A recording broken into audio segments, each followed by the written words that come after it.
And we're live with another edition of MnRTV live show. And tonight, from an undisclosed locations for reasons of security and insecurity, we present to you the MnRTV live show with special guest L.A. Marzulli, fallen angels, Nephilim, demons, and aliens. We're going to be talking about this and much, much more.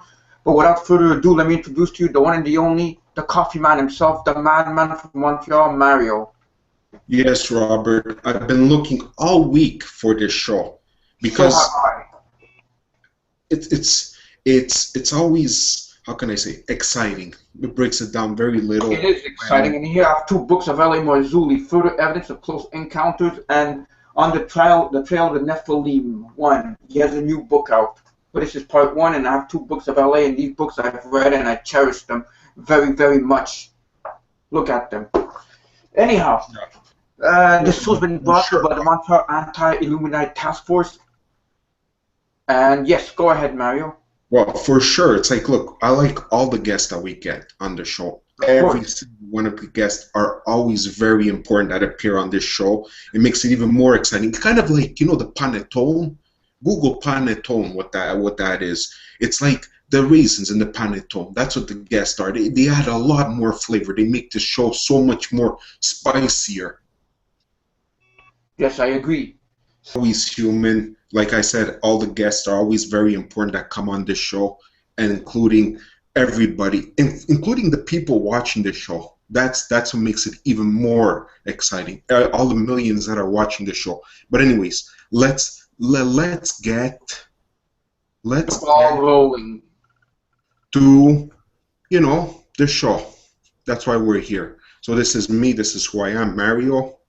And now I'm going to be switching on over to show what needs to be shown. Right? Right here's a blog, the beautiful blog right there, MnR Productions. Yes. So this is it. As you can see it very clear, it's MnR Productions, Mariolaur.blogspot.ca. It's all there.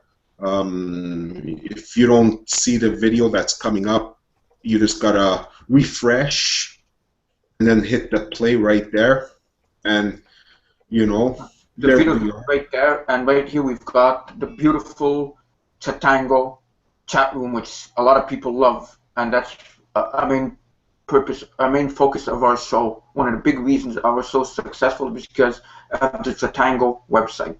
Yeah, and chat room. Well, you see, Rob, this is what happens. We're so excited of our guests that we lose track of what we're saying. I don't know what I'm saying anymore. I know it's gonna be interesting to talk about fallen angels, Nephilims, demons, and aliens, and a lot more because LA is very excited to be coming back. He's returning on our show, and he'll be on at 8:15 tonight p.m. And now you have all the past videos right there on the side. And now let's get to the famous pictures of the week, shall we? Yes. So, also, the world is approximately 49.83 trillion in debt. Please tell me who's in debt to who. Hey, they changed it on. Yeah, that's one comment to say. 49 trillion is nothing. And you're saying, what the heck? People are saying, is he out of his mind? Well, the Rothschild have 600 trillion.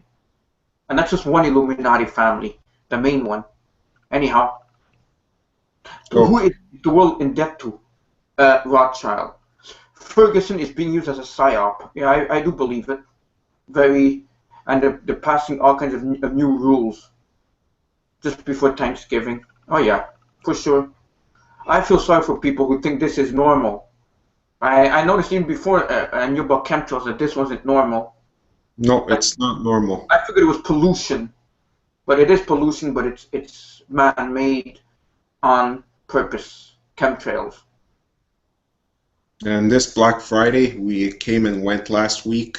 Yeah, and people fought over all kinds of stuff that they don't need and indebted themselves even more. Yeah, because, you know, well, we know the story of that. We keep talking about it all the time. And this is more Black Friday. That's like zombies, people going out in the stores. Right there. You know?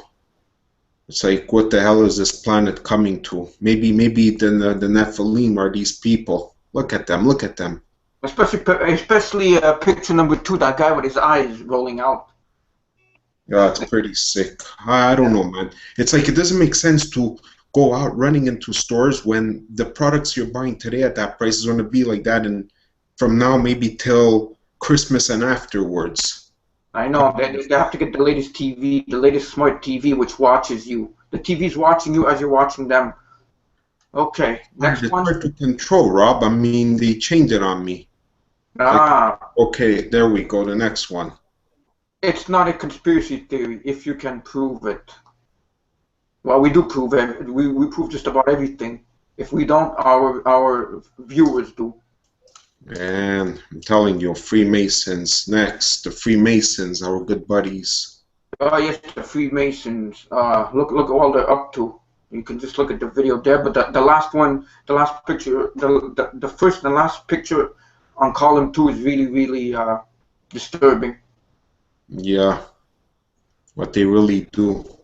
Yeah. And then, of course, the Bible.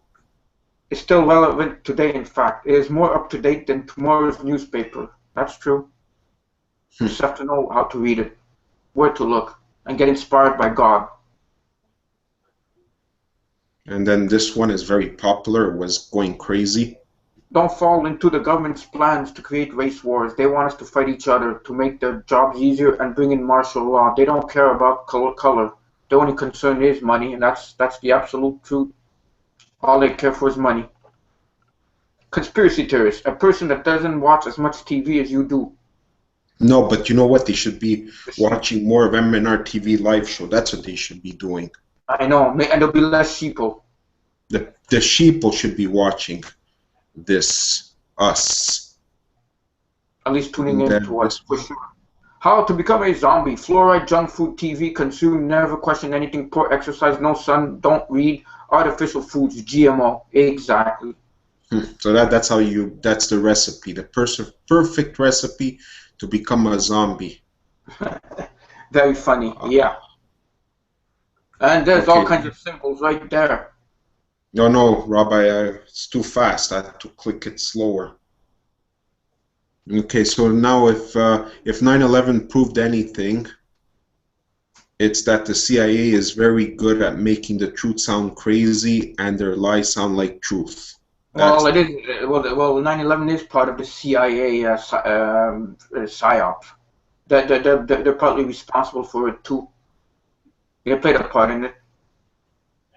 And the symbols right there, all kinds of symbols. Look at all these: CBS, Osiris, that triangle, Ford, CBS, Alcan, AOL, and so on and so forth.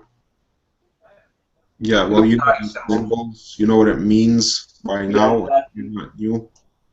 And then we end, I think it's the last picture, with this. Rob, remember this? Yes, wireless conspiracy. There's these headphones that are called wireless conspiracy. And I don't know how much they were, but it's just very funny that there is such a thing called wireless conspiracy. What, they ran out of names. Exactly. Speaking of conspiracies, we go right into the conspiracy talk group on Facebook, which keeps getting bigger and bigger all the time. Exactly. 25 new members.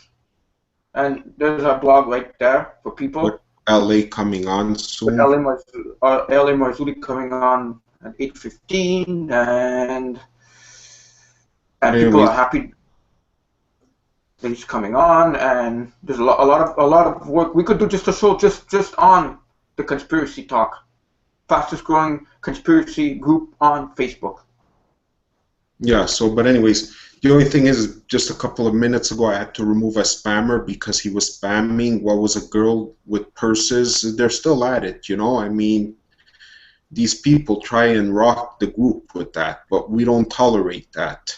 No, so anyways, we also have the same thing, same group called, well, it's community on Google+. You can join it. You know, we will check and see if your profile is liable, because if not, we will not want you on here. But normally, people that are on this group are not the same ones. I mean, the spammers are not the same people that are watching the show because they're spammers. So we'll know, right?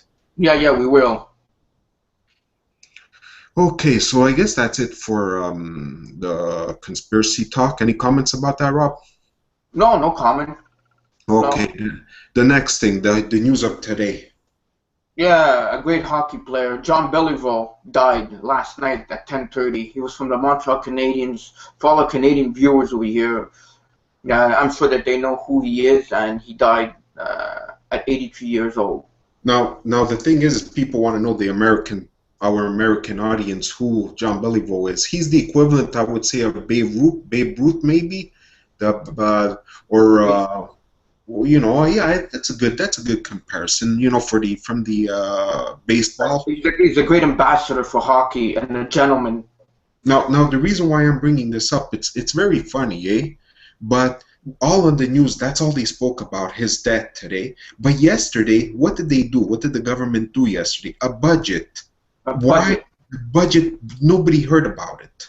It's funny. It's very weird.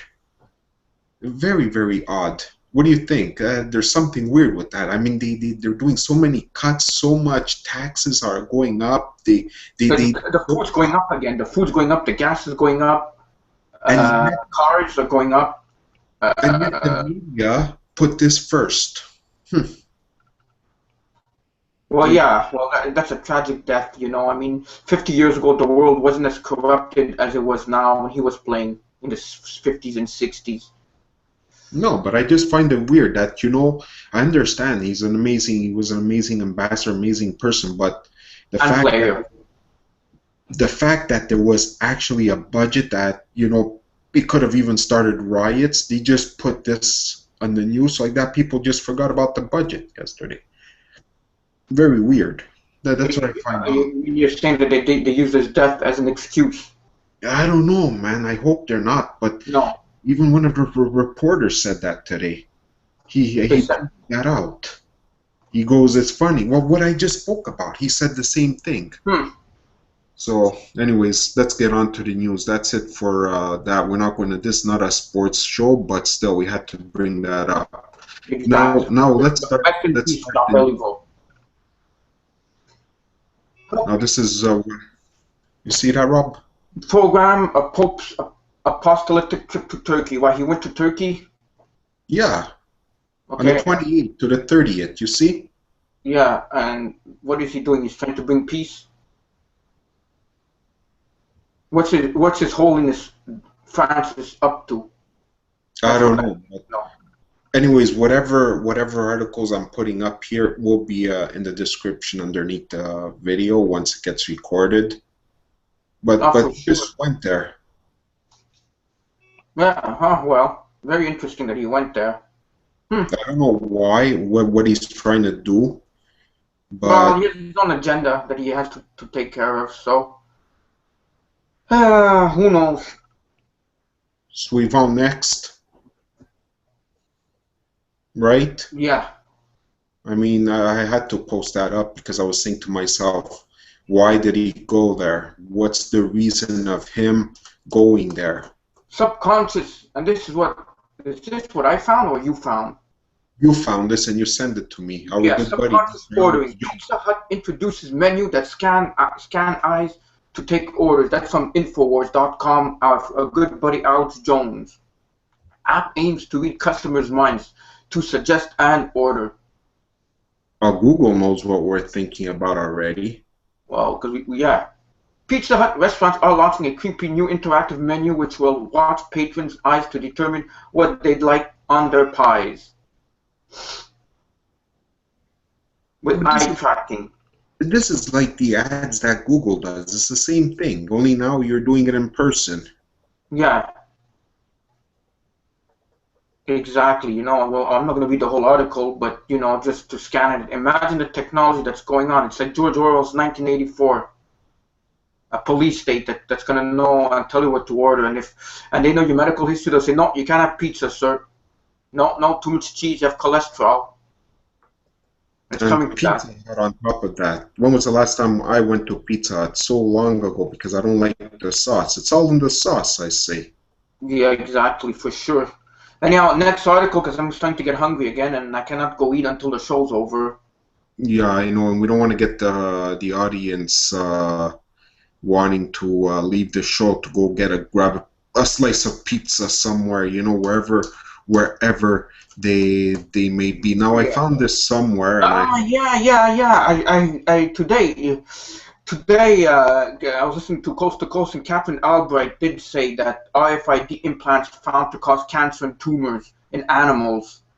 Is this the same article? Does it say about animals or? No, on us humans, I guess. The very chip. Exactly, yeah. Small electronics chips approved by the FDA for implanting beneath human skin have been linked to cancer in laboratory animals, according to research review. Exactly so, and they want to put that so rodents will found a chip inside. I just have one quick comment to say. When you get the mark of the beast, if it's some kind of chip and we get grievous sores, could that be something to do with cancer? I really don't know. Maybe we can ask L.A. this question later. If you remember, please ask him. Yeah, we gotta remember that. Yeah, exactly. Write it down or something. You know, maybe anything that's made from man can't be too good. Just keep that in mind. No. Including the government, we cannot depend on the government too much, or no, we not. can't. That's for sure. I mean, well, what can I tell you? I mean, now before I go on to the next one, let me see if I can make it just a little tad bigger, so like that the people can see this. Now this one I found very, very, very interesting. The economic collapse. Are you prepared for the coming economic collapse and the next Great Depression? Guess what's happening the last time the price of oil crashed like this? I think I know what I think I know what it's gonna say, the article. Well, history does repeat itself. Keep that in mind. In 2008, there was the recession, but I think this time it won't be a recession. It'll be a global depression. The way everything's going up, like we said earlier during the show, food's going up, oil's going up, gas is going up, just about everything. And it's just amazing what happened in 2008. It's got all hell's about to break loose on Wall Street once again. Anyways, you heard it on this show first, right? Yes, they did. Because we do know that the 13 do want to collapse the economic structure of the United States and destroy it. That's for sure. And that's what they're working on. Hey? Goldman Sachs. Yeah, but he's just a pawn in the 13's agenda. Everything is like a vicious circle. I hope we don't get to see this again. History repeats itself. I hope not. Anyhow, now the next one I found. December 3rd. Amazon frightening CIA partnership. Capitalism corporations are a new surveillance state. Hundreds of millions flew to Amazon for the national security state. It's kind of a partnership we shouldn't allow. Now, this article over here, there's Dick Cheney right there. And I can't read the article at all, so you'll have to say what it's about. You know, here, I'll just make it bigger, if you can see it now. Yeah, well, internet retail and would-be 21st century overlord Amazon.com kicked WikiLeaks off its servers back in 2010. The decision was not precipitated by men in black suits looking on the door of one of Jeff Bezos' mansions, nor were the company executive awoken by calls from Gulf strangers. So you mean to tell me that Amazon, this whistle-blowing website, is putting innocent people in jeopardy, Amazon said in a statement released 24 hours after WikiLeaks. I don't know, man, but I get a feeling that Amazon, they're involved in something too. They're too big. Rob, we can't trust nobody on the net. That's why I get some of my information. It's sad. It's sad. Like, who could we trust, you know? One thing we could do is trust us on MnRTV live show. You know, you could always trust us. For sure. We're just hard-working people, you know. Yeah. You And see, there. Yeah. Next article right there. What did I tell you? HSBC Goldman rigged metals prices for years. Suit says. So now they're messing up with the metal prices. well, for sure. And look at the United States where they are. Oh yeah. Look how much gold. World gold reserves. Where's the gold? There's the money, as we say. Follow the paper trail of the money, right there, Okay. and they know how to manipulate. Goldman Sachs and HSBC Holdings were sued in New York over claims that they conspired for 8 years to manipulate prices for the precious metals platinum and palladium, while plaintiffs' lawyers said it is the first such class lawsuits in the U.S. Well, of course, we know that they manipulate the markets, the metal markets, the stock market, just everything. But this is not a surprise. The U.S. being so big and Germany is in second place. It does not surprise us at all, right? No. I mean, it's ridiculous if you ask me. But you know, the United States is like a bank, right, for the world. Yeah, exactly. And the vaults are empty. If countries come to get their gold or their gold or money, whatever, they're gonna find it's not even there. And I'm sure they will not be too happy with the states. The next one, Rob. China shows off holographic ground control system for drones. Drones sold separately. And welcome to your local drone store right there. Look at that. If people want to buy drones.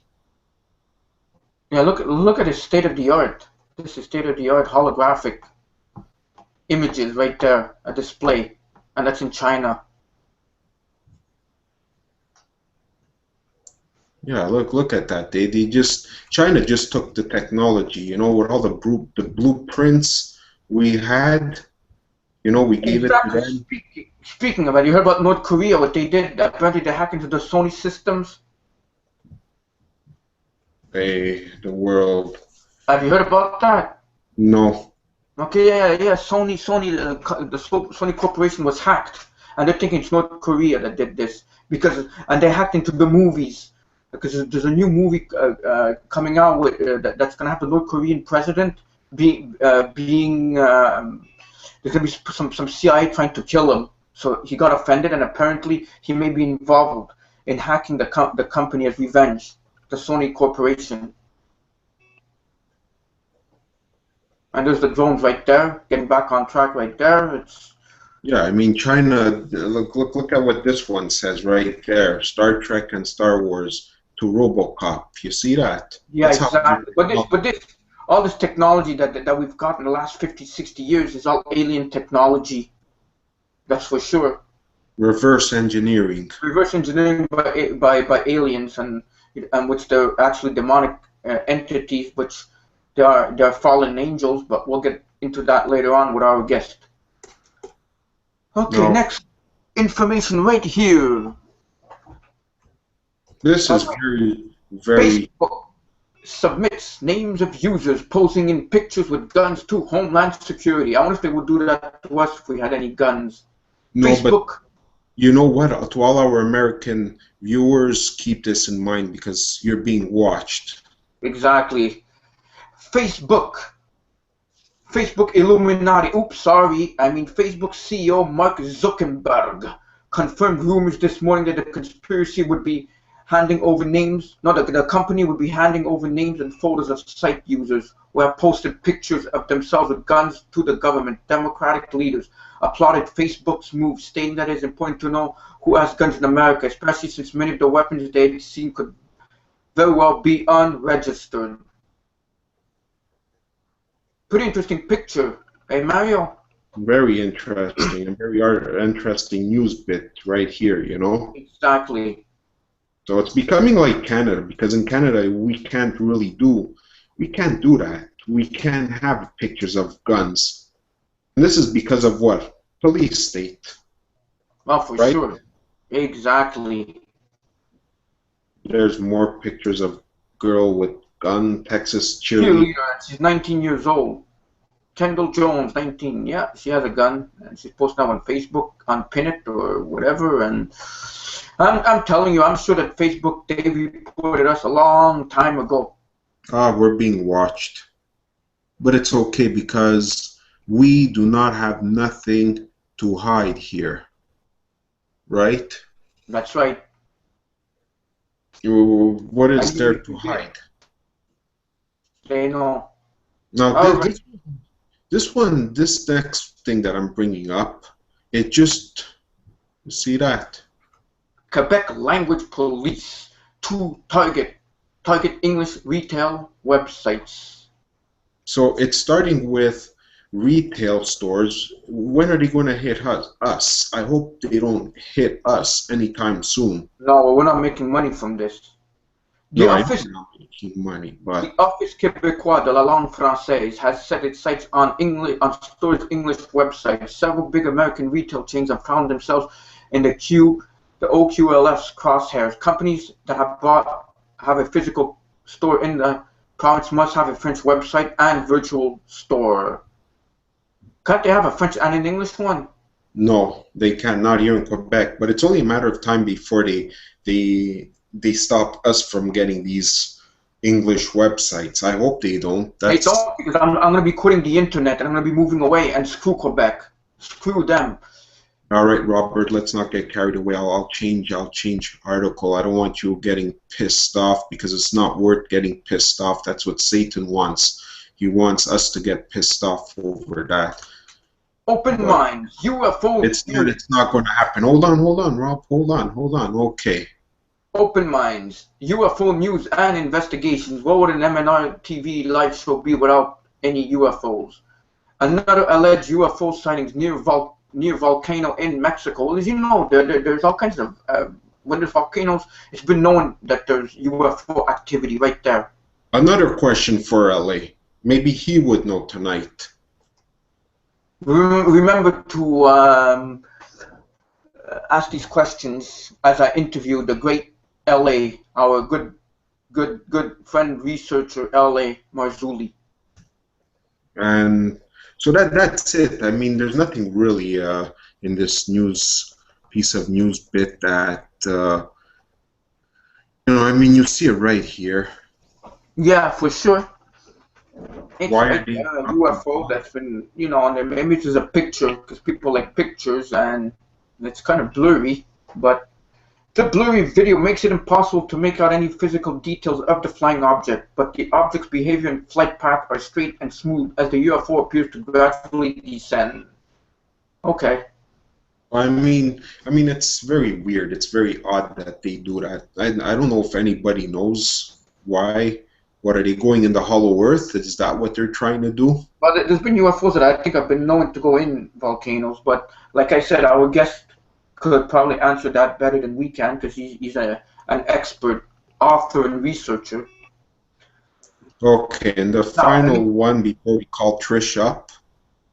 Is Barack Obama's head on Mars?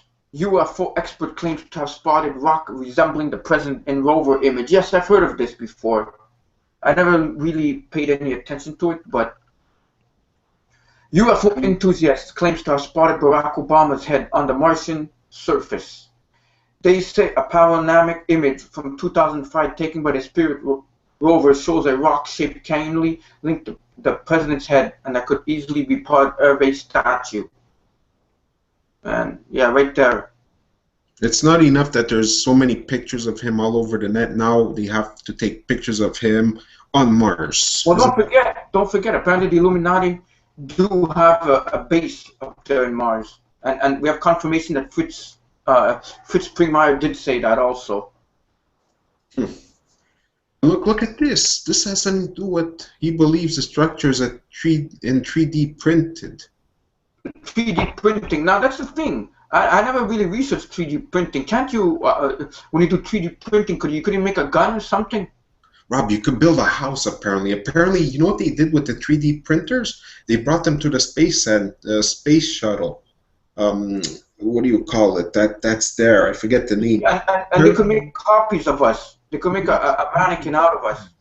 Rob, if they want an object, they'll just print it and make it so that they need it for if they need, let's say, I don't know, a piece of a door. Let's say they need a door in that space shuttle. So that's satellite. That's what it is. It's a satellite. If they need a door, well, they'll print the door. You know, that's an example. Can we get one? A 3D printer. And what are we going to do with a free printer? What are we going to print all kinds of stuff that I need that I'm not going to go buy. I'll print. I'll make some jeans. I don't know, Rob. I don't think that's worth. Who knows? That's probably the future right there. But this is crazy. Is it on Mars? His face. For all we know, maybe he does go there, because it's probably the Illuminati probably have a doorway to go, like a dimension to go there. So he's probably, maybe he even went there himself. We don't know. We don't know. Well, nobody knows. But this is interesting. Look at that. I see. But look at that. Don't those look like the giant Nephilims that we see in giant hieroglyphics or whatever you want to call them? Like on those islands. Yeah, Rob, I'm telling you, there's something up, someone knows something. That's what I'm trying to say. Well, I do know someone that says that they've been to Mars in the 70s by some kind of porthole with time machine. Yeah, so very interesting. But the thing is like, you know, coincidence, is that what it is? There's no such thing as coincidences, like George Norrie would say. So this is beyond coincidence then. Exactly, oh, for sure. Anyways, I mean, we could just describe. No, actually, I think that's it. That's done for. But that, you know, I guess that's it for the news. Let me see. Yeah, it looks like I covered everything. Just about everything, I suppose. Yeah.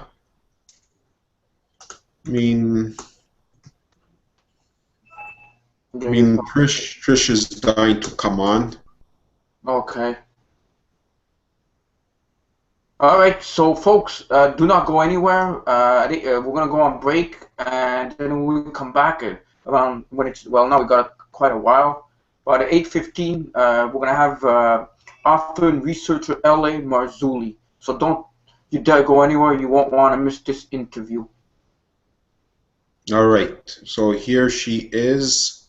Here is Trish. Christian Media Network, Another Gospel examines Nephilim author L.A. Marzulli. This week's episode of Another Gospel, the 30-minute radio program produced by the Christian Media Network, probed the work of false prophet Len Louisiana Marzulli. A writer, radio host, and prophecy conference speaker, L.A. Marzulli has authored multiple books, largely on the subject of Bible prophecy.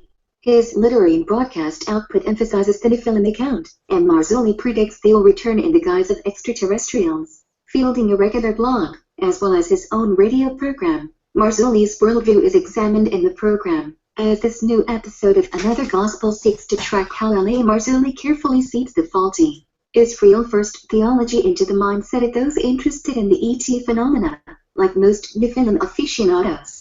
Marzulli presents himself as on a mission to educate the church about the so-called coming deception.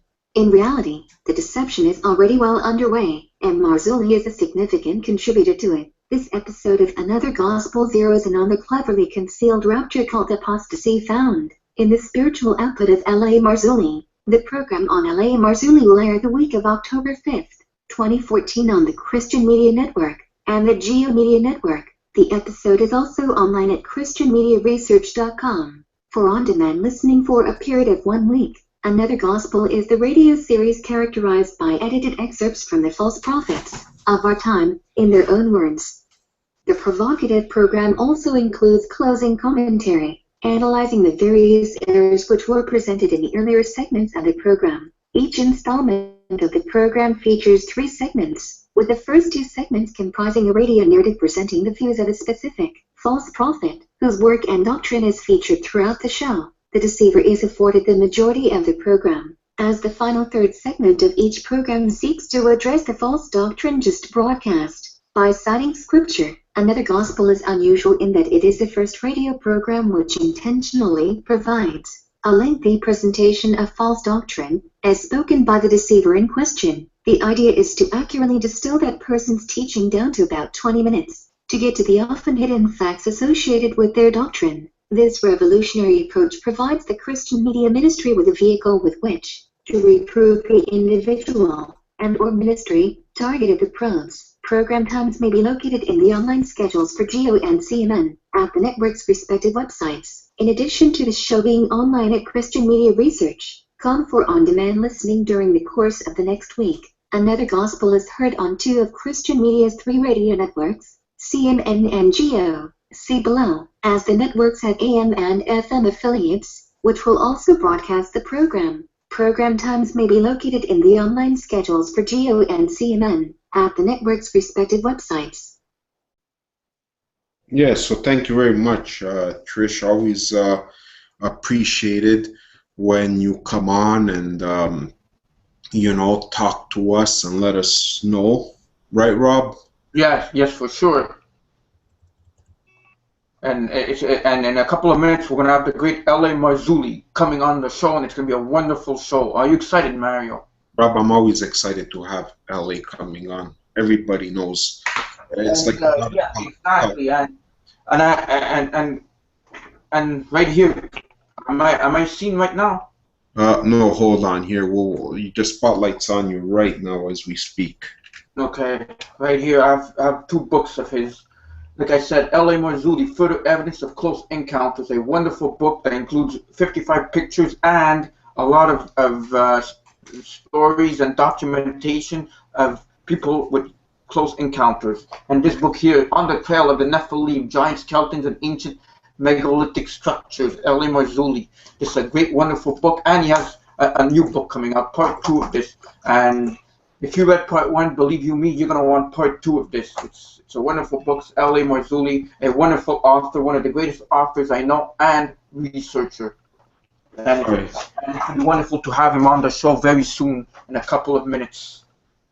He always has so much good information to talk about, you know. Exactly. So he's very informative. Exactly. And we're going to be talking about a lot of stuff tonight. We're going to be covering his new book that just was released recently. And we'll be talking about fallen angels, Nephilim, demons, and aliens, and so much more. So, folks, do not, please, get your questions ready. Because, you know, and he'll be with us for 1 hour. So for 1 hour, L.A Marzulli is going to be ours to ask any questions that you have. Just write it down in the chat room, and Mario will be sure to give it to me, and I'll be asking that to L.A. Yeah, for sure. And I have questions of myself, my own, you know? Yeah. Oh, for sure. It's gonna be a great show. Yeah. So we have about 5 minutes to spare right here. So yeah. So Mario, how did you how can I say learn about? How did you find out about L.A.? How did you learn about? Well, I was just listening. To tell you the truth, I was just listening to him on Coast to Coast once, and I said, this guy, I like what he's talking about. It's, you know, my neck of the woods.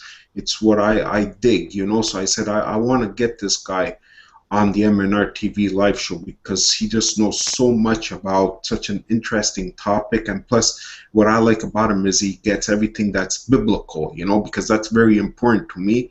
And I said, I like this guy. I want to get him on the show. And he was kind enough to come on the show once. And I said, wow, you know, this is amazing.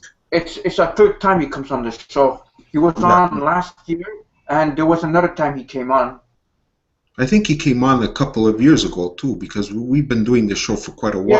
Yeah. Did he come on this show or previous show? I can't recall right now, but I do know he did come on the show last year. And he was on another time also. but he's got a lot of information. I'm very excited. It's like I'm counting the minutes now. We got 5 minutes, and I can't wait till he comes on. Yeah, for sure. It's like as soon as he hits the airwaves, you know, it's something to look forward to. When LA comes on, it's like, you know, it's cool, man. I like it. Well, what is there not to like exactly, you know? So, exactly, yeah. A lot of people have heard him on Coast to Coast also, and so did I. You know, because I listen to it from time to time, Coast to Coast, and when his shows come on, he was recently on Coast to Coast, and I listened to it. When I found out he's on Coast to Coast, I right away I go listen to it. If I can't, then I listen to the recording later on. But very, very interesting. And Coast to Coast is a night show, and it's great to hear what he has to say and everything about the giants, the Nephilim, what he's discovered. I think he's discovered more information about what were you telling me? He discovered about a mummy or something, right? Yeah, baby mummy. I want him to talk about that baby mummy, you know. Okay, so don't forget also to ask him questions also that you may have. I have giants so and many. red-haired giants, and we've done a show in the past about red-haired giants, Mario and myself. Oh yeah, definitely. That was very cool. If you were to ask me, right? The red-haired giants. Yes, oh, for sure, you know, and it just makes you wonder, like we've also done shows about black-eyed kids and how it ties into this, and he even talks about the black-eyed kids. He's got his information, and if you want to know his website, it's www.lamarzulli.net. Again. Well, I will be posting it up. Yeah, I'm just telling the people. www.lamarzulli.net, and it's going to be a very interesting show that we've got coming on tonight. And like that's the thing, you know. I'm going to be posting it up, and I want people to feel free and ask questions. Yeah, exactly, because it's been a while now that people are saying, when are you going to get LA on? When is he coming back on? We've got questions. We want to know, you know. And I said very soon we're going to get him on, and obviously tonight's going to be a big night, and we've got him for 1 whole hour. So get whoever's out here listening on this worldwide transmission show known as MnRTV live show, get your questions ready for LA, because he'll be coming on, and he'll be more than glad to answer any questions that you guys may have for him. Are you getting your questions ready? I already sent you some of them. Did you? Yeah, I sent you a couple. Make sure you have your... where are they? I don't even see them. Oh, they're on the side. I just sent you a couple. I thought you were able to see it. No. Yeah, just open your chat on this thing. That's where I'm going to be sending them to you. Where else? It's open. I don't see anything. I'm talking about on the Hangout. I sent it to you. I didn't even hear anything on the Hangout. Hold on. Let me see. No, I didn't get anything. How could you not get? It says the list is available.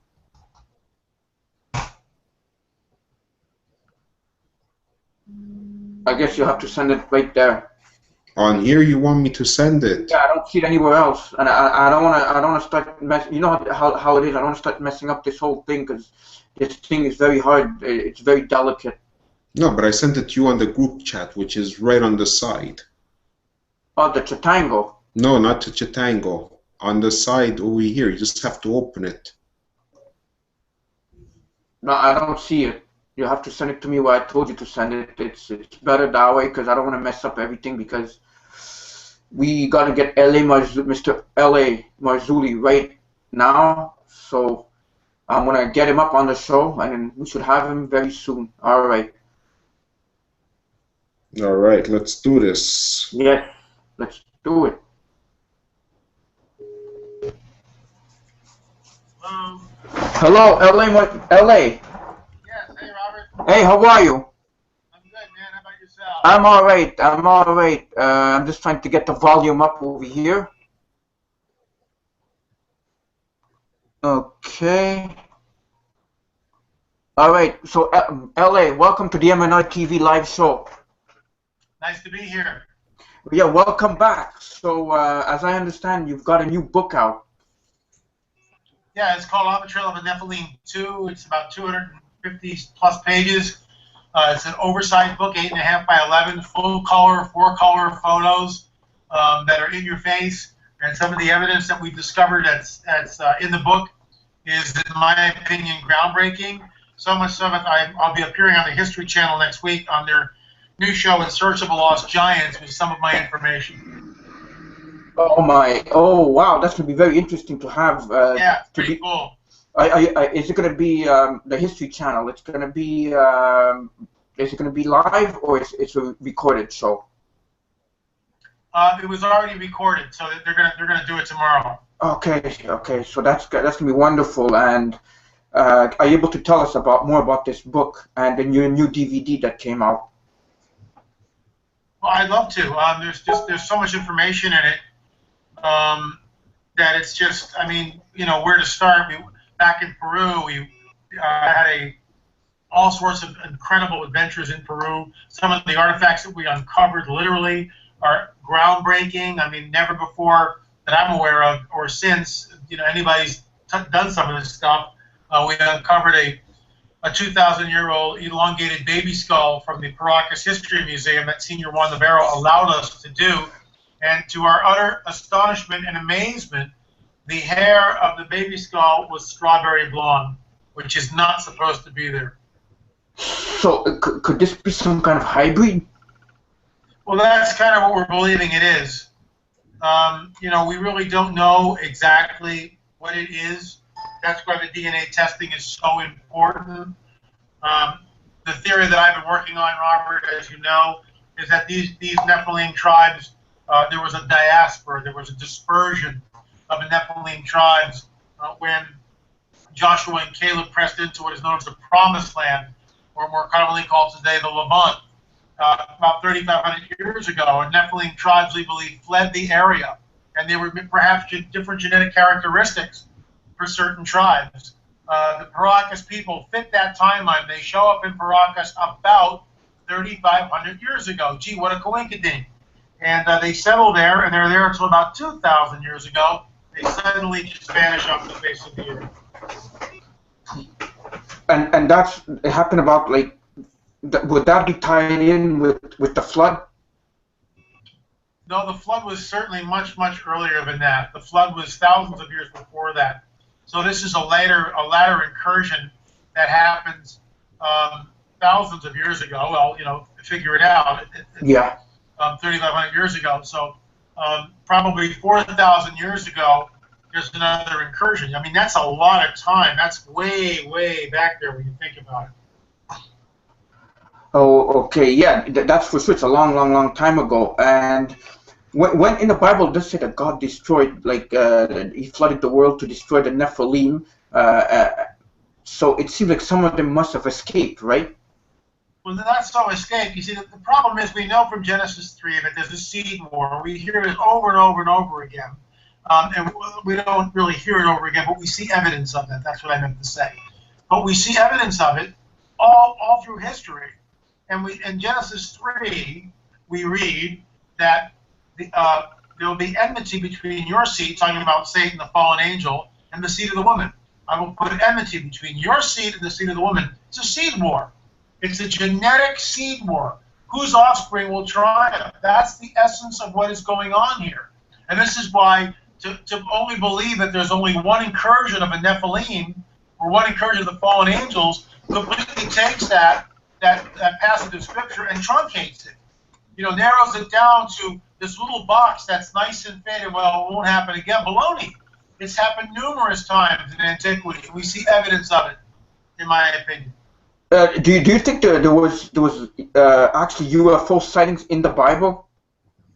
Is there anywhere in the Bible that says there was crafts? I'm talking about crafts. I would say yes. Okay. Okay, because I am sure that there was UFOs back then also, and those, if I'm not mistaken, would be known as fallen angels. Well, that's what we believe that they are.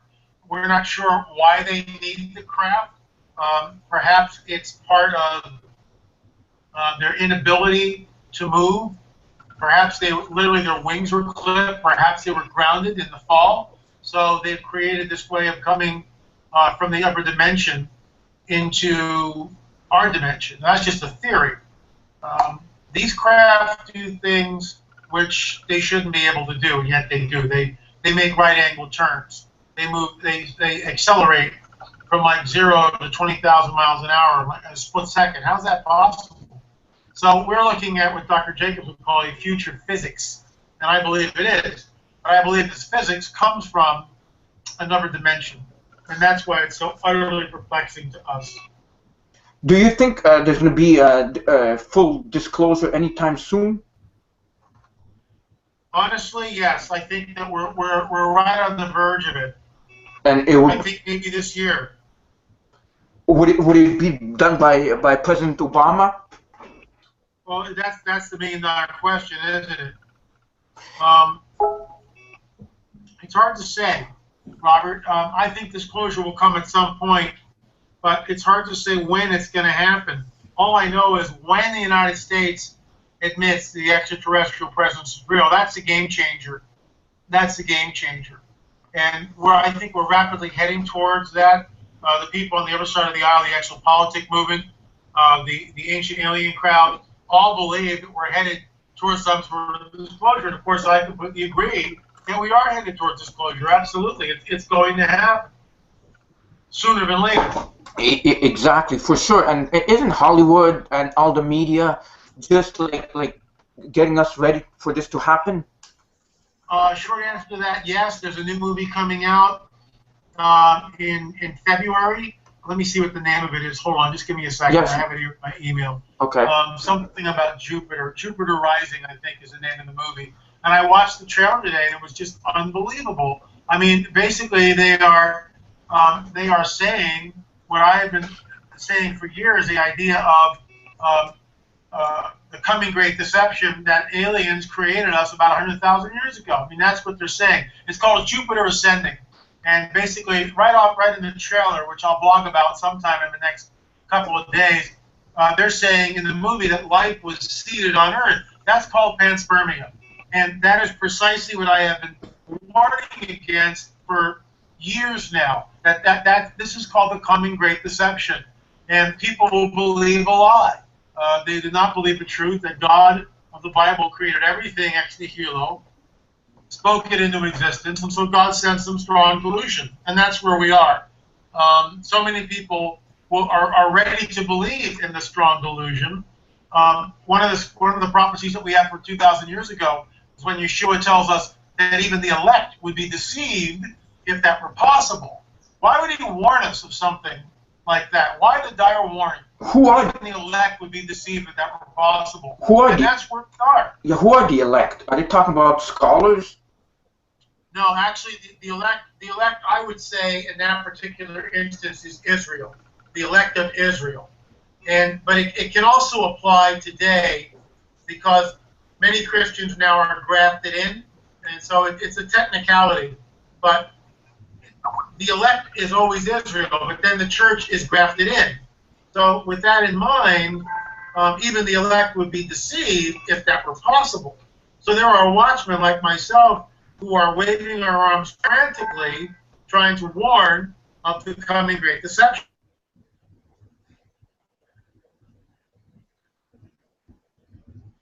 We can wake up from the slumber, look around and go, oh my gosh, we're down the rabbit hole. And we are. And it's not getting any better. It's getting much, much worse, in my opinion. This is just amazing that all of this is coming true, and people will believe anything except the truth. They'll believe just about any nonsense going around, but they won't believe the truth that God created everything. And that certainly is part of the problem. That's why we read in John, the Gospel of John, that everything was created from him. He spoke all things into existence, and nothing that was made without his hand on the till. I'm paraphrasing here, but that's the bottom line. He spoke everything into existence. He created all things. Think about this the other day. Think about the complexity of a human being. And just take one of our systems. Think about the heart muscle, which pumps over and over, just beats by itself rhythmically, and pumps blood, which moves the flow of oxygen and keeps everything working. Where does a system like that come from? And how could a species even evolve? Show me the transitory steps that it would take. And then why would nature just create something like this? How would it do that? I mean, why would it do that? It's just absurd. The whole system just collapses of its own way. The whole Darwinian paradigm is the biggest bunch of hooey that's ever been promulgated on the public. And it's held academia and the scientific community in intellectual chains, in my opinion, and completely negates anything supernatural. But Darwinism is a joke. It's an absolute joke. Where does the complexity of the DNA, this incredibly complex coded system, which creates everything? And guess what? My DNA creates a human being every time. A hummingbird's DNA creates a hummingbird. Humpback whales, guess what they get? They get humpback whales. Kangaroos do not become penguins. Penguins are not evolving into something else. And the last time I checked, grizzly bears were not becoming armadillos. That's just the way it is. Exactly. I agree with you. But right now they're trying to do, the scientists out there are trying to genetically manipulate all kinds of animals with different types of animals. Deal, yes. And that's transhumanism. But absolutely. Exactly. That ties in with the days of Noah also. Yes. But getting back to what you were saying, it's like, just think of it like the Earth. It's perfect aligned with the sun. If it was any closer or any further, we might all die. You know, it's just everything's perfectly aligned, and a Big Bang theory would not do that. It's just impossible. There has to be some kind of creator, some kind of intelligence out there that did that, and I believe it's God that did this. Well, I mean, that's the thing. We're actually very close to what the ancient alien crowd and the exopolitic crowd believe. Even a classic Darwinist, when Ben Stein sits down with Richard Dawkins, and if you have not seen his movie Expelled, you need to check that out. Okay. Classic movie, and hats off to Ben. He just did an amazing job on that flick. And it should be required watching at every school and university on the planet. And he sits down with Dawkins, and he says, where does the first self-replicating molecule come from? And Dawkins has no answer. In fact, Rose Depstra, who wrote the foreword to On the Trail of a Nephilim 2, quotes that in her foreword piece to On the Trail 2, quotes that very discussion. Well, where did it come from? Well, no one knows. Well, that's the whole point, is that no one knows where this thing started. And so Stein presses him further and says, well, how do you think it began? And Dawkins gives us the exopolitic crowd paradigm. He gives us what's in the new movie, Jupiter Rising, that we were seeded here thousands of years ago. It's called panspermia. And here's this wonderful man of science, who's intellectual and very bright, not smarter than I am, more than likely. And this is all he's got. It's intellectually bankrupt, with all due respect. He's got nothing. He has no clue. He's making this up as he goes along because it fits with his paradigm. And he doesn't believe in the supernatural, and that's okay. Don't believe in the supernatural. I don't care. But it's there. It's there. And the supernatural is more real than what we think is reality. We are in the Matrix, Robert. We are stuck in the Matrix, this three-dimensional space-time continuum called planet Earth that we're spinning around in. You know, that's where we are. We're in a Matrix. And when people awaken by being born again, by believing in Yeshua, by believing in Jesus, confessing their sins to him, saying, hey, I've really screwed up in my life. Please forgive me. Come into my life. I believe in you. I believe that you were the one that was sent. I believe in Calvary. Wash me clean. We get eternal life. And at that moment, we get switched on. Just like Neo in the Matrix when he's pulled out. That's what happens. We get switched on. You can't explain that to people because they think it's religion. But it's not religion. It's a real experience that the apostles received 2,000 years ago. And it's available for everyone on the planet. and at some point in time, everyone will get hooked up. Won't that be really cool? When he returns, everybody's going to get hooked up. And at that point, everything changes. Everything changes. Bring it on. Well, I'm sure that you do believe in the supernatural, because I remember one time, I'm going to say it again, because there's a lot of new viewers to my show since last year when you came on the show. You've said you've seen heaven for about 3 seconds. Is that correct? I was in the heavenly scene twice in 34 years, both times for 3 to 4 seconds at the most. Taken up, as Paul says, in the body or out of the body, I do not know. I only know I was taken up, and I was in the heavenly scene, yes, twice. Twice, and are you able to describe anything, how it is? Well, the one time, and this is almost at the beginning of my Christian walk, 34 years ago, I was transported to a scene, and I had no idea where I was. I was seated on the back of this white horse. And I looked all around. As far as I could see, there were other people on white horses. We were in the shape of a giant horseshoe that stretched for miles, a giant horseshoe. And the armies of heaven were stacked. It's not just one plane, stacked up like a 50-story building is stacked up, one floor upon each other. We weren't crowded. And every horse had jockeyed itself so that I could see the rider on the white horse in the center of the horseshoe, which of course was Yeshua. And I was seated in the upper right, about 6, 7, 8 rows back. The guys in front of me were really big, really big. And I was there for 3 or 4 seconds. And I had no idea where I was or what I saw. I remember telling my pastor, and he just jaw dropped, and he turned to the book of Revelation, and he told me that's the end times. That's when Yeshua is riding down from the third heaven with the armies of heaven to destroy the Antichrist, the false prophet, and the beast. And that's going to happen. And I was there for, like I said, 3 or 4 seconds. By the way, the horse had no bridle and no saddle. I held on to his reins. I was bareback. And the horse was incredibly intelligent. Recently, my father passed away in August, and I was back at with my brother picking up the pieces and getting my mother ready to come out and live with us where she is now. And laying in bed one night, and I was just praying, thinking about the things of the Lord. And what was interesting, I was thinking about the rider on the white horse and me being on the white horse. And I felt the Holy Spirit speak to me. And what I mean by that is when he speaks, it's a still small voice. It's not audible, although it can be sometimes.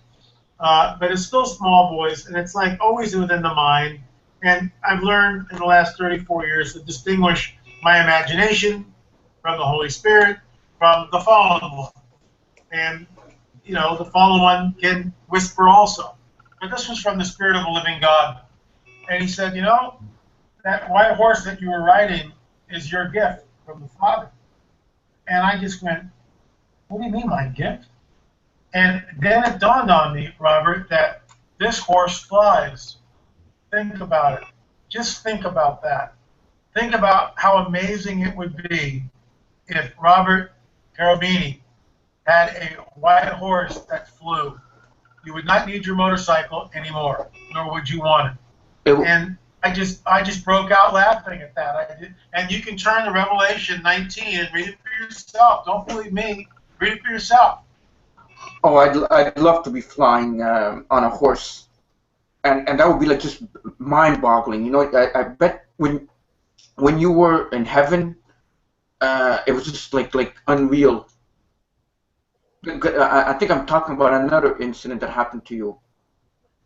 I was taken the second time. I was getting ready to go in the shower, and I was taken into the heavenly scene for about 3 seconds, and I realized that people, we had been snatched up in a twinkling of an eye. Yeah. So you couldn't tell you can't tell when you were the first time you went up. You can't tell when this is going to happen. The time period, can you?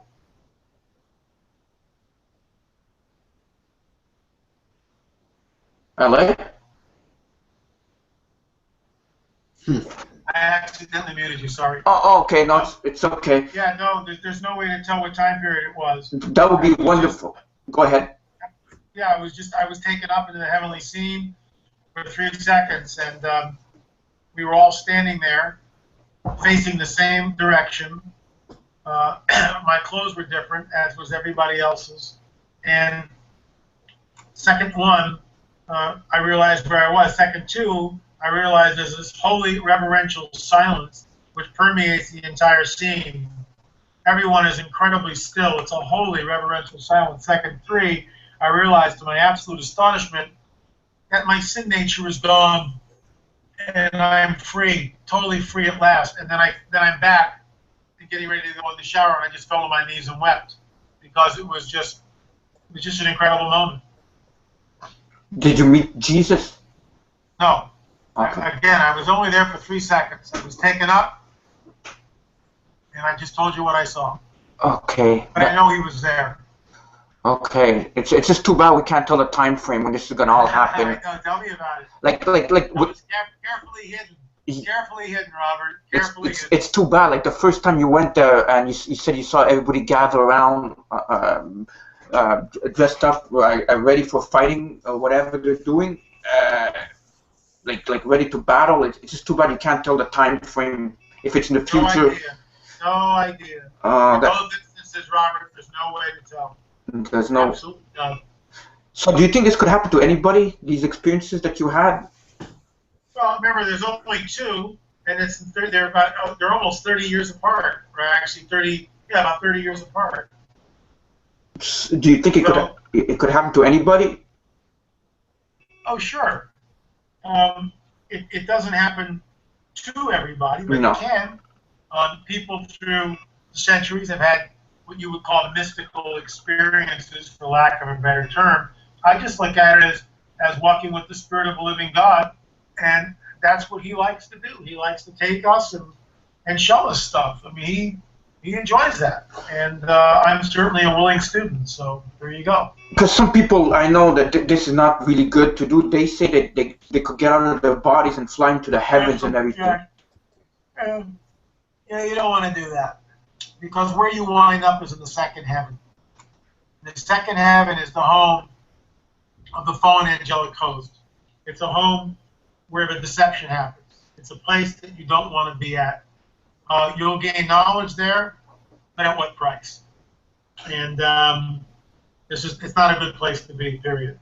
Exactly. So, do you have any idea how the fallen angels look like? Do they look like the great aliens, or are they shapeshifters, or is there a particular way that, since they're fallen in nature, they don't look like angels anymore?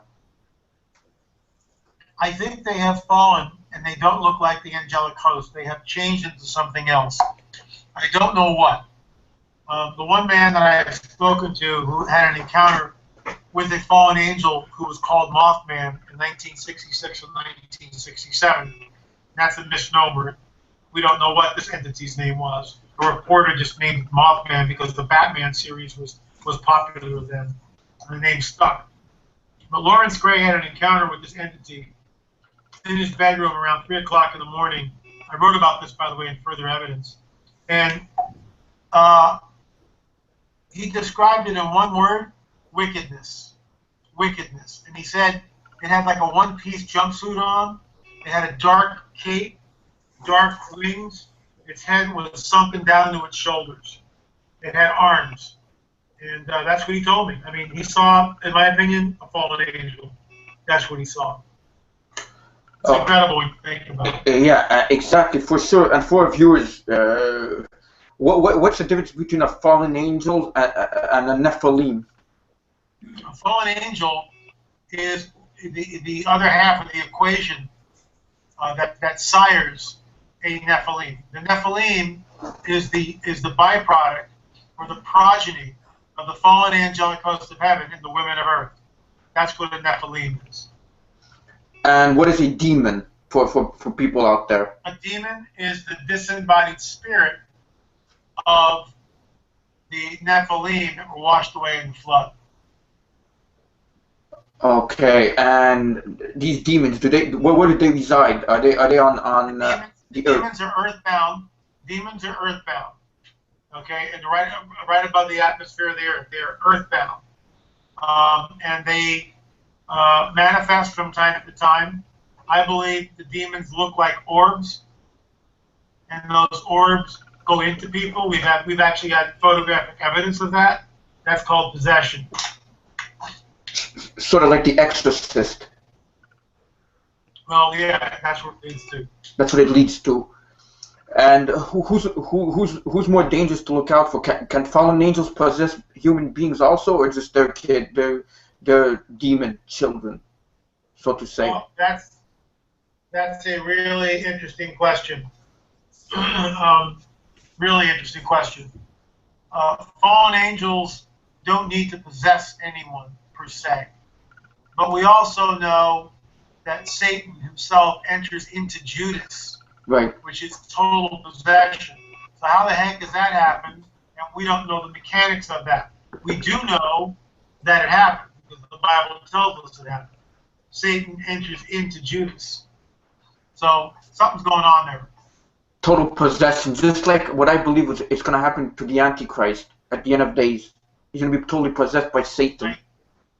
I think the Antichrist will actually be a modern-day Nephilim. He'll be the seed of the serpent, just like the Bible tells us. Because you're right, because he's trying to counterfeit God with his son, yes, Jesus. Exactly. He's a counterfeit all the time. That's what he does. Oh, for sure, for sure. Are demons and fallen angels, do they have a sex, or are they sexless? Well, I believe that they do have sex. We hear about this in Incubus and Succubus. We get that from Genesis 6, where the sons of God, the fallen angels, saw the women of earth, went into them. That's biblical coitus. There's no way around it. That's what it is. And produced the unholy offspring known as the Nephilim or the Nephilim. Or there's lots of different ways that people pronounce it. But that's what happened. And we see the same thing happening all through antiquity into the modern age. That's what they do. It's a seed war, as they mentioned earlier. And in the future, what do you believe the mark of the beast would be? What would it do? Why is God so angry? Like he would tell us, he says, if you take it, you're lost forever. We believe the mark of the beast is an implant, which is a DNA changer. So when you take the mark of the beast, you are taking somehow the altering, whatever this thing is, it will alter the DNA, and you will become, the person who takes the chip will become like the fallen one. They will become, in my opinion, modern-day Nephilim, which is why the judgment is so severe. Why would people want to do that? Is there something in this? Because this ties into the Great Deception. People will take it because they'll be told that, first of all, they'll be like God. They'll live to 300 to 500 years disease-free or longer. They'll have superpowers. And, when the aliens, so-called aliens, show up, that's the deal. That's the game breaker. That's what I think is about to happen. That's what they will have. They'll have what they'll call a DNA upgrade. It's a little chip, little implant. You take the implant, you get the DNA upgrade. Remember, this is all ties into Darwinism. It ties in with panspermia. If we were seated here 100,000 years ago, like Jupiter Ascending, this new movie coming out in February, then there it is. There it is. It's all lining up. Every bit of it's lining up. Wow, this is just unbelievable. Do you think RFID chips could cause cancer? I've heard that. I haven't done any research on that, Robert, so I really don't know. Okay, because I've just gotten this information that RFID chips can cause cancer in animals. So I was figuring that maybe this, because in the Bible it says whoever takes the mark of the beast is going to have grievous sores. So maybe it's connected to some kind of cancer. Well, we think because of the grievous sores that whatever this thing is changing the DNA, and it's not, it's typical of the fallen one. He can't figure it out. He can't make it perfect. He can't make it right. But he'll give it to everybody anyway. That's what he does. And he'll basically mess everybody up. Bingo. All right. I have a few questions my audience is dying to ask. So, question over here. Are Bigfoot Nephilims? The short answer to that is yes. I've talked to Ron Moorhead, who accompanied us twice down to Peru. Ron has written a book called Sierra Sounds, which actually he recorded sounds from these creatures. He interacted with them for years, literally, in this very remote area in the Sierra Madres, and they would come into the camp, and they were very wily, very intelligent, extremely fast. Even with the game cameras, they could never catch a photograph of them. That's how they knew what was going on, and yet they would hear them. They would hear them talk, and they recorded all this stuff. We believe that Bigfoot is an interdimensional being. I believe that Bigfoot is a Nephilim.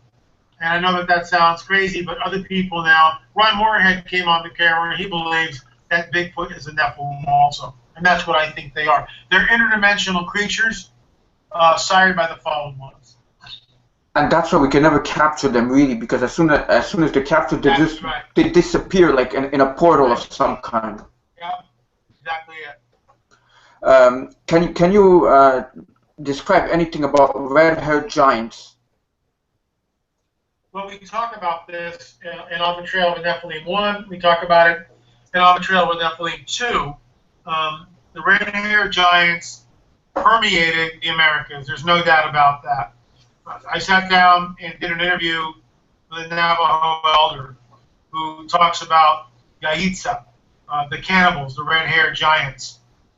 I spoke to a Paiute elder who talked about the red-haired giants. That's in book 3, which is I'm working on now. The red hair doesn't belong in the Americas.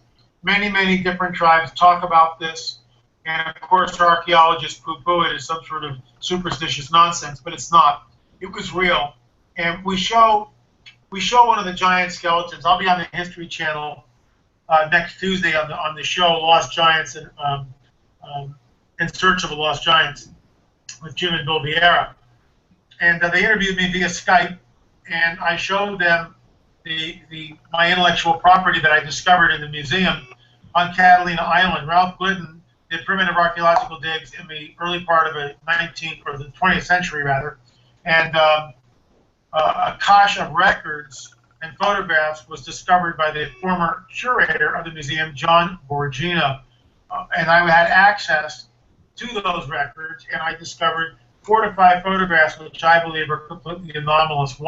2 of the photographs were analyzed. 1 photograph was analyzed by 3 different researchers, all with computerized programs. That photograph shows Ralph Glidden, circa 1919, standing in a recently excavated grave on San Miguel Island.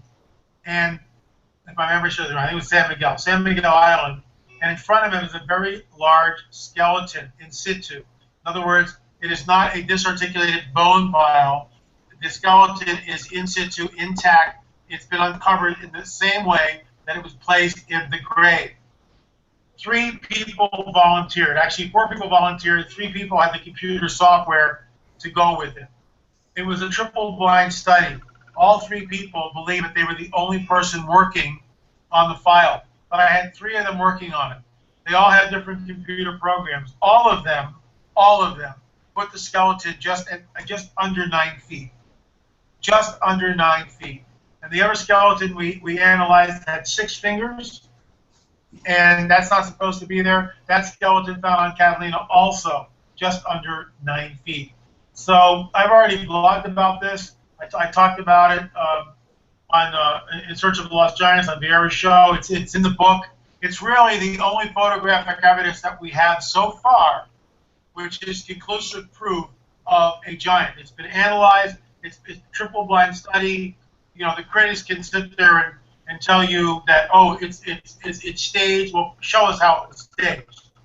Just because you say something, we're not going to believe it.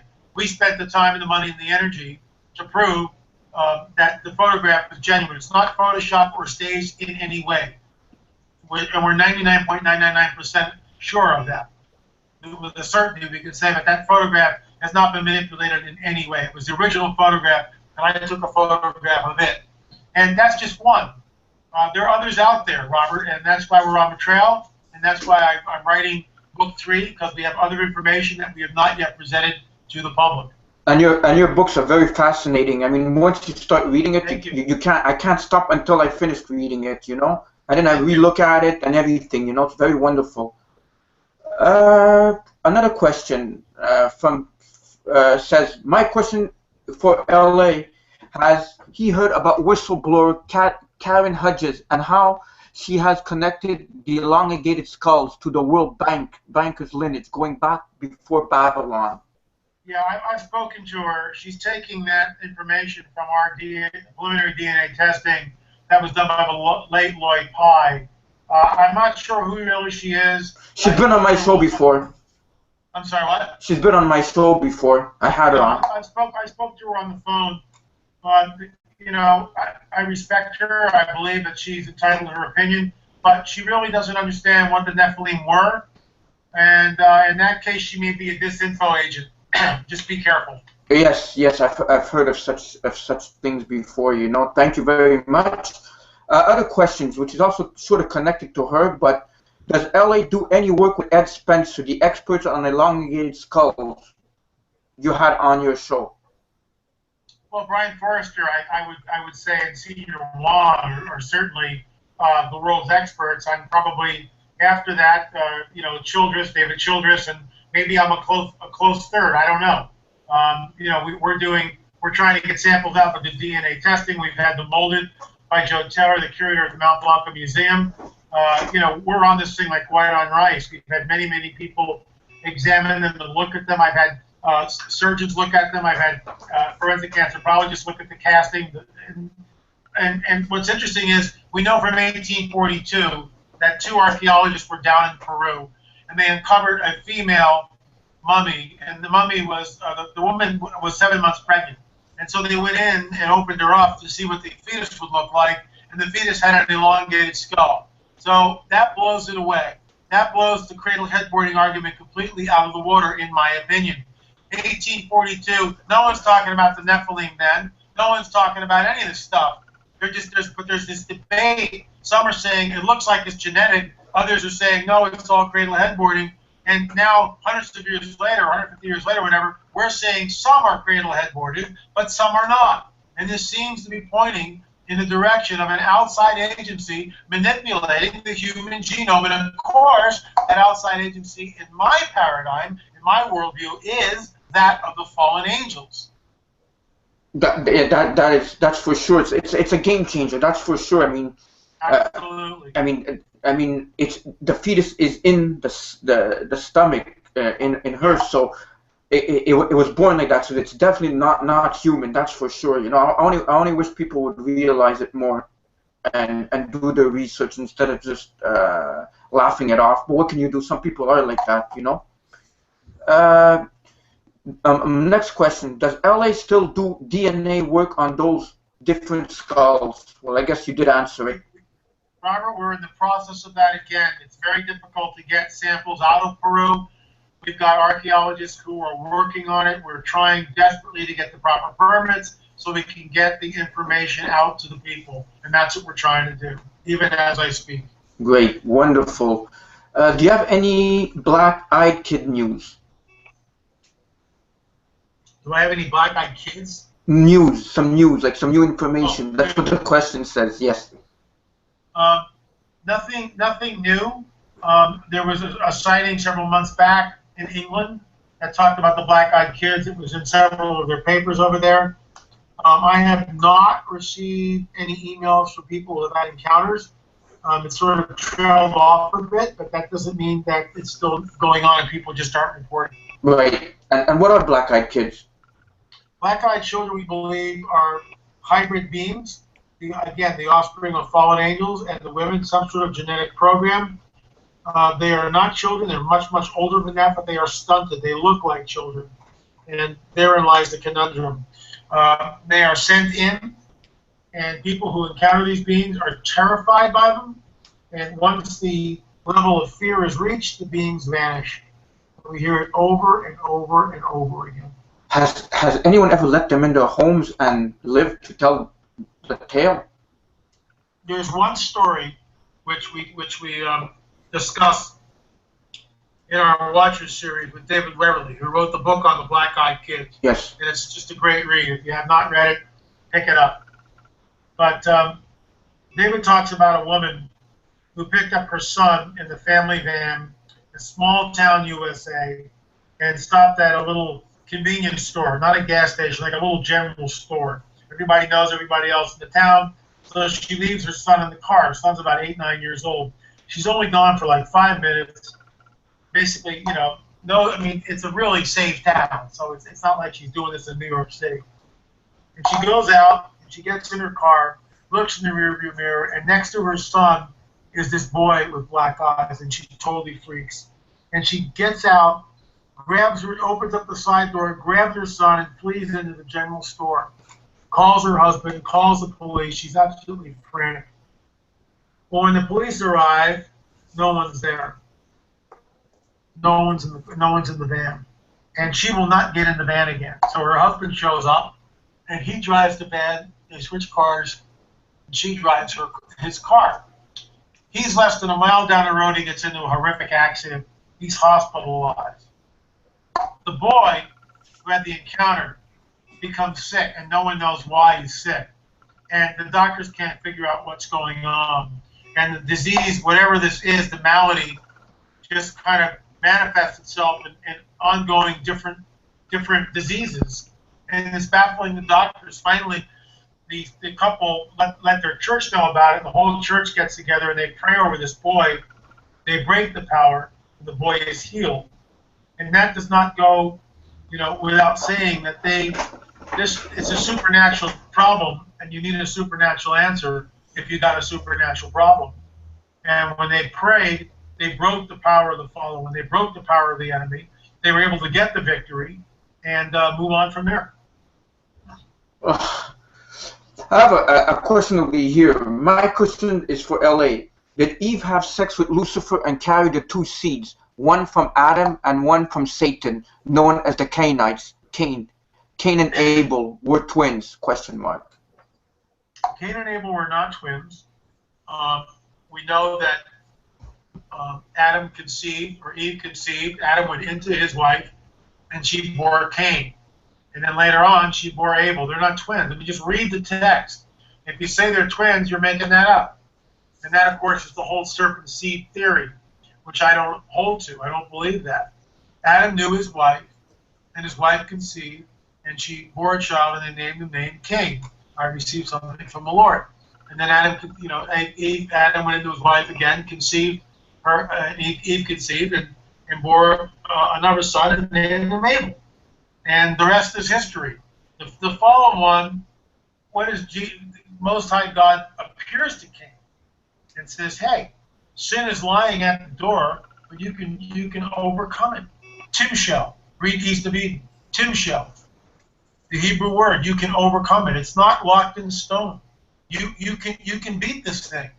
But he doesn't, and he rises up and he slays his brother Abel. First murder on the planet. And remember, the fallen one is the author of lies, and he was the author and the source of all murder. He comes to rob, kill, and destroy. That's what he does. And he does it over and over and over again. He hates mankind, hates us. With a passion, I would imagine. Yes. He wants to destroy us all. I have a question over here from one of our viewers, and it says, "I had 2 orange orb sightings while recording a song called UFOs Under Full Observations in August of 2013 that set me on a course for 15 months of sobriety. My question for those who like stats, what are the odds of that, of seeing orbs, if you're doing a song about UFO full observation?" Well, everything is connected. It's all connected. Next time you see something like that, and congratulations on your sobriety, by the way, that's wonderful. Good for you. Next time you see something, rebuke first, ask questions later.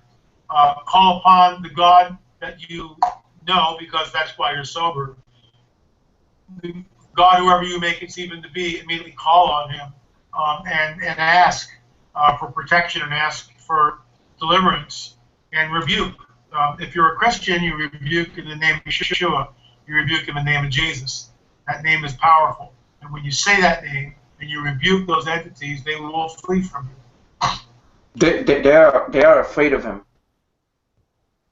Yes. Demons and fallen angels. All right, next question. LA, are you there?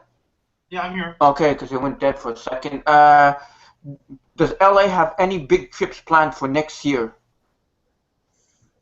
More than likely we'll be going down to Peru, hopefully, to bring back the DNA evidence. I mean, at least that's our hope. There are some sites I will be visiting, but I'm not allowed to tell you where I'm going. Oh, okay. Yeah. For obvious reasons. Exactly. Another question I have over here is, what are your thoughts on the New World Order and the Illuminati? Could they be alien hybrids themselves? Well, certainly some of them might be. We don't know. There's all sorts of crazy stuff on YouTube you can go look at. I will say this. There's a dark Luciferian conspiracy. There's no doubt about that. And they are crafting a one world order. That's the New World Order. That's what we are poised to see. They will bring down America, and they're probably going to do it sooner than later. That's part of the plan. And just Google the Georgia Guidestones and read what it says. Read the so-called quote commandments and the quote on the Georgia Guidestones, and you get a good feel for where this whole thing is going. It's all connected. The mystery of iniquity, we're told 2,000 years ago, the mystery of iniquity, the secret of lawlessness is at work. That's 2,000 years ago. Paul's writing that to a bunch of people who live in the city called Thessalonica. And so Paul's writing it to these guys and going, hey, the secret of lawlessness, the mystery of lawlessness is at work. And that's what we're looking at. It's a Luciferian conspiracy to enslave mankind, just like he did before the flood, just like he's trying to do again now. How important was Jesus Christ's death on the cross to LA? Oh, it's pivotal. It's the most pivotal moment in all of time, because what it does is it ends the cosmic chess war match between the fallen one, Satan, and the Most High God. And Satan, if Satan knew what the cross was, he never would have had Yeshua crucified. He never would have gone through with it. The cross is everything, because one man gives up his life to ransom me. If I was the only person on the planet, Yeshua would have come to ransom me. That's crazy to think about. It's crazy. But guess what, Robert? He came to ransom you, and he came to ransom the person who asked the question. And it's not religion. It's not what people think it is. And so, we have these churches and steeples and stained glass windows and incense and robes and vestments and churches and, popes and all this crazy stuff. And it's all man-made gobbledygook. None of it was there 2,000 years ago. The founder never did any of this. What he did do is promise the spirit of a living God to come into a person. And that's what's amazing. That's the experience that happened to me 34 years ago. That changes everything. That's when you get out of the matrix and you get hooked up to the spirit of a living God. It's a game changer, and it's wonderful. And all you do is ask. You say, hey, I've screwed up in my life. I've done some nasty things. Please forgive me. I accept you as my Savior, and fill me with your Spirit. That's it. I mean, was any more complex, Robert, we couldn't do it. Trust me. Exactly. If it was any more complex than that, we couldn't do it. What are your thoughts on Pope Francis? Is he the final Pope? Well, that's the work of Tom Warren and Chris Putman, and that's they're based that on it's the monk. Yeah, Malachi. The prophecy of Malachi.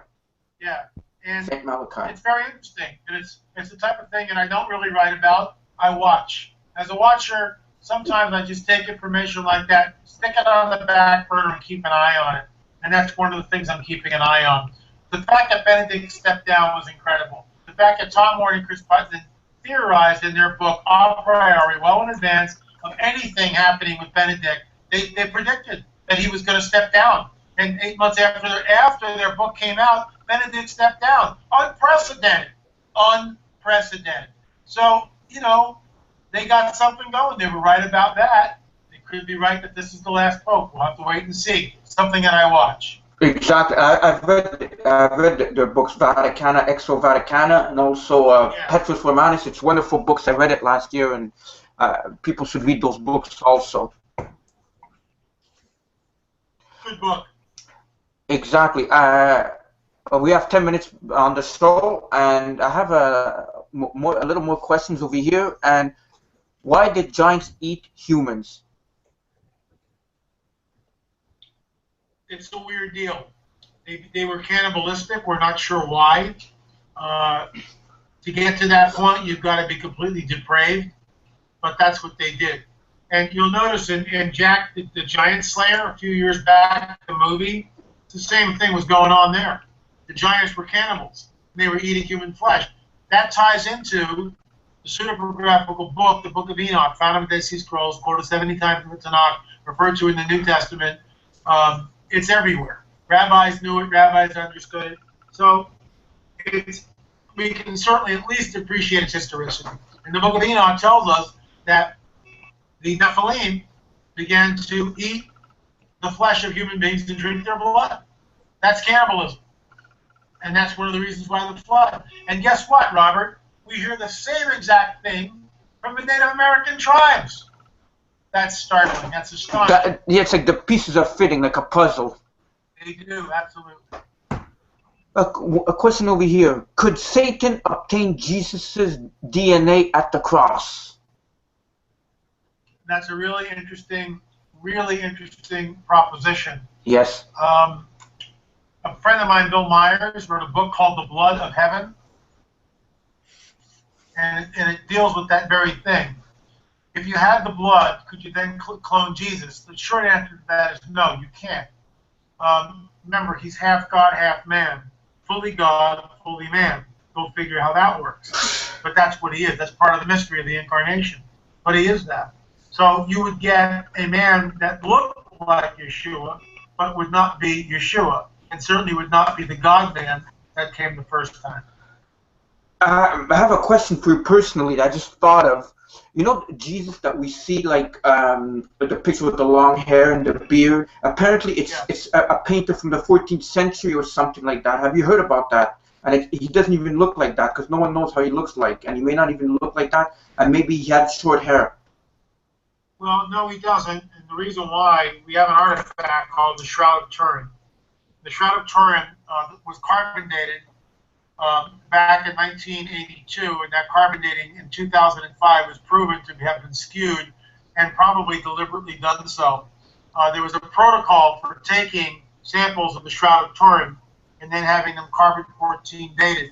And that protocol stated that there were 3 control samples and then 1 other sample, or 3 samples and one control sample from the shroud. At the last minute, these guys in suits come in, shoo all the scientists out of the room. A couple hours later, they're ushered back in. They're told, you may take 1 sample from the shroud from the bottom left-hand corner. A husband and wife team who met online and later on got married looked, and they both of them loved the shroud and couldn't believe that the evidence, the carbon-14 dating evidence, was skewed. And they did some research, and they discovered that in the 15th century there was a fire which damaged the shroud, and the 4 Sisters of Clare were called in, and they were expert at something called invisible weaving, which was a technique used to repair textiles and other fabrics. And they were called in, and they did invisible weaving. So with that in mind, they wrote a paper, and one of the Shroud of Turin research project team members had a sample of that from the shroud in his laboratory. He said, well, I can just prove that in 20 minutes. And he went down, put it under the microscope, except to his absolute astonishment, he found end-to-end splices in the shroud, just like this husband and wife team posited that they would. They found end-to-end splices, and later on they realized that the splices were done with cotton and the shroud is linen. The Shroud of Turin shows a crucified man laying in rigor mortis, okay, laying in repose. Yes. And it's I mean, I could talk about the shroud for at least another hour. In my opinion, the bottom line is it's God's calling card. Something happened 2,000 years ago in that tomb, and we have evidence of it in the shroud. When you take a photograph of it, Secunda Pia did this many, many decades ago now, and when the glass plate, this is not the age of digital photography. This is a glass plate. And he took the glass plates into his dark room, and with chemicals, you know, normally you would see a negative, and then from a negative you would create a positive. To his utter astonishment, what came up on the glass plate, which should have been a negative, was actually a positive image. And according to the apocryphal stories, he almost dropped the plate. He was so astonished. And frankly, who wouldn't be to see something absolutely extraordinary like that? And that, to me, is a smoking gun. How would anyone forge this, you know, in the 14th century or before, knowing that photography is going to be invented? That's just simply patently absurd. And the critics and the skeptics who never believe in anything supernatural, right. Oh, well, it was done this way. And they show you some stupid cloth that doesn't look anything like the Shroud of Turin at all. It's the Shroud is one of the most amazing. Do me a favor, your listeners. Yes. Google it, shroud.com. That's all you got to do. Shroud.com. Okay. Spend an hour there. You'll be blown away. I'm sure we would be, you know, shroud.com. I had another question for you. The Nephilim, when they come back, are they going to say that they're gods themselves on the earth? People will look at them, these hybrid beings, and yes, they will be looked at as superhumans. For lack of a better word, I mean, superhuman certainly will work. But that's how they'll be perceived. Are they going to look like us, or are they going to have like a reptilian type of face or something? No, I think they're going to look like us, but they'll be demonically enhanced, and it'll be like sort of like X-Men. Yes. They'll be able to do things. Oh, like the X-Men, like the mutants. Yeah. Okay. Is there going to be females in there too, or just males? Male and female. Male and female. There'll be both. There'll be both. And what do you think the U.S. government is hiding? Do they know what's going on? Oh golly, yes, absolutely, absolutely. Now, factions of the U.S. government know what's going on. Does Obama know what's going on, or Bush, or Clinton? No, they don't have a clue. No. They're just puppets, in my opinion. There's a dark force which is behind the throne, and that force, in my opinion, has the demise of America. Unfortunately. And this force, does it involve like the Freemasons also? Well, the Freemasons serve when you get to the top. Their architect of the universe is nothing less than Satan himself. Now, the lower ranks don't know this, the rank and file people, but you get up around the 32nd or 33 degrees, and you can find out. Read Gods of the Lodge. It's an older book. You can find out what's behind Masonry and really who it is that they're worshiping. It's not the God of the Bible, despite what the Masons say. And there are Masonic temples everywhere through the United States. And always, go back into the early part of the 19th century, and the Masons were actually outlawed. So there you go. So the people at the lower levels say, oh, there's nothing evil about it, but I guess they don't know anything. They say I watched too much TV when I told them. Yeah, well, there you go. And it only goes when it's to the next level, I guess, from the 32nd, 33rd degree levels. That's when they find out, if they get to that one. Yeah, last question. The night question, does LA believe in the hollow earth theory? The hollow earth is very interesting.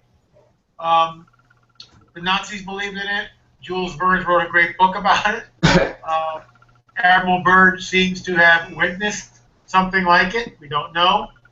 My opinion is that the inside of the earth has really never been explored. There are deep caverns. And, is it hollow per se?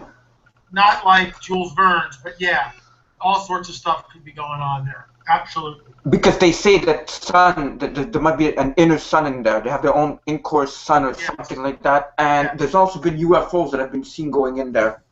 I know that. Absolutely. And I think UFOs have been seen near volcanoes. All day long. Look at Popocatépetl in Mexico, where we talked to Jaime Maussan, and we actually watched the UFO go into the descent into the volcano, but there's a crater there, and the crater is not hollow. Where did it go? How did that work? Of course, we don't know.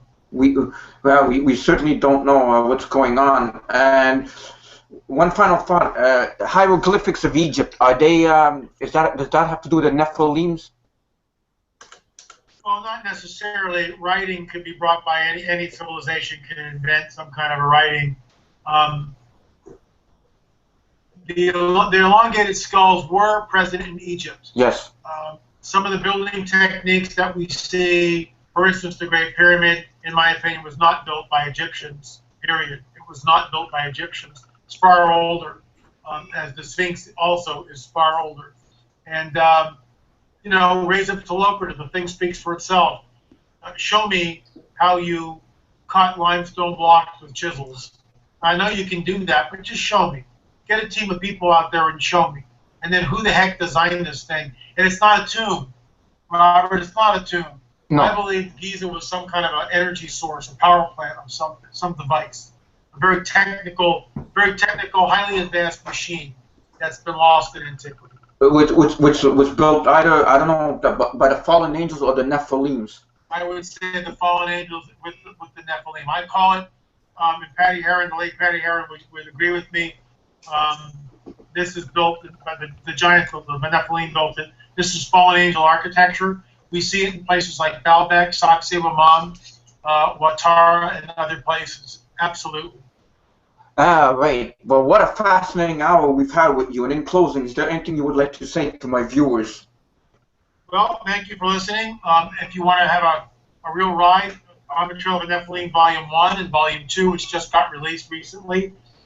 They're both oversized books, full-colored pictures, and the pictures are on, as you're reading, there's the pictures, so you're not turning into the center, to find, oh, is that what he's talking about? They're right there. We did it that way to try to give people a real feel for what we're showing. I'll be on the History Channel next week on their In Search of the Lost Giants. I think it's Tuesday at 8 o'clock or 7 o'clock Pacific Standard. I think it's 10 o'clock Eastern Standard Time. But just check your listings for that. And I'll be revealing my Catalina photograph and giving them the analysis that we did, which is all in On the Trail of the Nephilim Volume 2. Well, that's wonderful, L.A. Thank you for coming on the show, and we'd love to have you back on. Thank you, sir. Appreciate it. And we'd love to have you back on it very soon. Let me know, Robert. I'm always here. All right. Absolutely. Good luck. Perfect. Thank you very much, L.A., and have a good night, and God bless you. God bless you, too. Thank you. Bye. Wow. What a wonderful show we had on tonight, Mario. Do you agree? Robert, I enjoyed it. It's like I was just taking questions. I was giving the questions. I was like, wow, absorbing all these. It's like the man's on fire. He's on the ball. LA is, I don't know, man. It's like there's no words. It's like someone just said he'd vote LA for president. Yeah, exactly. But the elite wouldn't. I'm sure they wouldn't do that. But yeah, so here are his books. If you guys into Nephilims, giants, UFOs, get these books. You could get it at LAMarzulli.net. And I also will post the link in the description. I know what I want to go see, the Shroud website. That seems wonderful to go look at, and could spend hours there, he said. So that's one thing I'm going to be looking into, and it's going to be wonderful. And I will post that link also in the description, so like that people can look at that. And I was showing some of it. Another thing he brought up was that movie in February. Something else I got to go look in February. Jupiter something. Right? Yeah, exactly. I forget right now because I've got a lot of stuff in my mind. But yeah, we got to go check out that movie in February. It's going to be. It sounds wonderful, And don't forget, it's going to be in the History Channel next week. I think Tuesday. He said. Yeah, but that's all on his website. go on his website and check it out because We'll definitely check that out. That's for sure. So that's it for this week on the MnRTV live show. We'll be back next week. Thank you very much for watching the show tonight. I want to thank L.A Marzulli for coming on our show tonight, and we'll see you guys next week, God willing. yes, thank you for watching. I'm going to be working, putting all the links once the show gets recorded, and you can rewatch it like I will do when it gets recorded. I will rewatch maybe a couple of times just to hear his answers. But thank you for watching. You guys are the greatest because you've been watching, and we'll be back, like Terminator says. Yes. That's it. Have a good night. Bye.